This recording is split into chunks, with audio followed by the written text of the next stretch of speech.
There was a time in England when Bibles were not allowed and owning a Bible meant death. Did you know that during this time the Bible used in Europe was only printed in Latin? If you couldn't read Latin, you couldn't read the Bible, and some people thought this was wrong. One of those people was Father Wycliffe. He lived in the 1300s and felt that everyone should be able to read the Bible.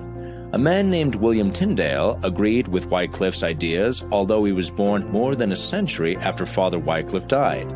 Tyndale spent much of his life translating the Bible into English. William Tyndale believed every person should be able to read the Bible in the everyday language of the people. He learned to read 8 languages, including Greek and Hebrew. Eventually, he left his home in England and traveled to Worms, Germany. It was here that Tyndale published the Worms New Testament Bible. At least 3,000 copies were printed after it was finished in 1526, and 3 are known to have survived to the present day. Tyndale asked merchants going to England to sell his English Bibles there. Merchants smuggled the Bibles, wrapped in cloth, into England inside barrels of flour or rolls of wool.